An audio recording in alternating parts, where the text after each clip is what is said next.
All right, folks, it's a beautiful day at the old ballpark, so put your mustard on that dog, grab that bag of peanuts, sip that cold one, and let's meet our Tiger of the Day.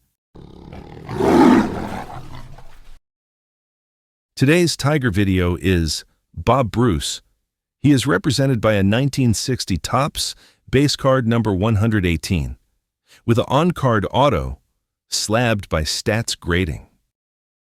You ever hear of a pitcher who looked like he'd finally cracked the Tigers' rotation? Then a shoulder injury and one winter ball trade changed everything? This is the Detroit chapter of Bob Bruce. The swingman who flashed in 1960 nearly shoved his way into the 1961 rotation and then watched the door swing shut.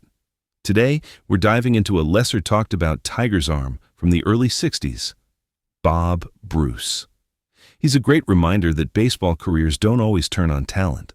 Sometimes it's timing, health, and one phone call in the offseason. Bruce reached the majors with Detroit in 1959, debuting on September 14th.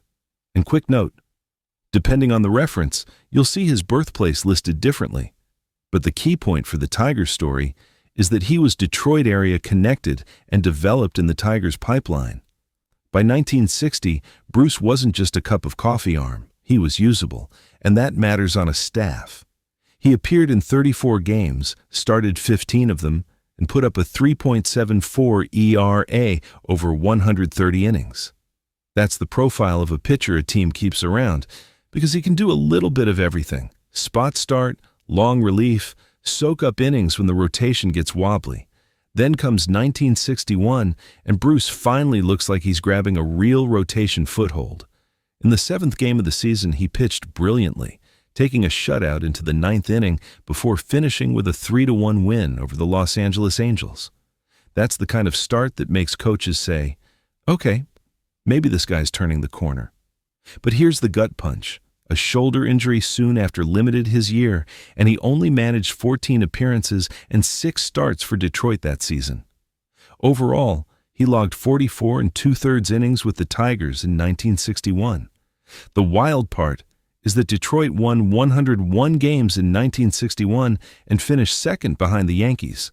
So Bruce is stuck in that rough spot, a team having a dream season while his own momentum gets stopped by injury.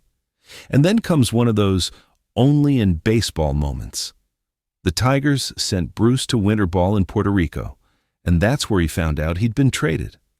On December 1st, 1961, Detroit dealt Bob Bruce and Manny Montejo to the brand-new Houston Colt 45s for veteran Sam Jones.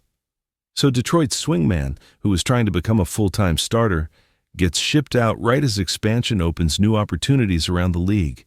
He's one of those pitchers you remember not because of trophies, but because you can see how close he was to sticking in a bigger role in Detroit. That's the Tigers chapter of Bob Bruce. One part swingman grit, one part injury what if, and one part expansion-era baseball.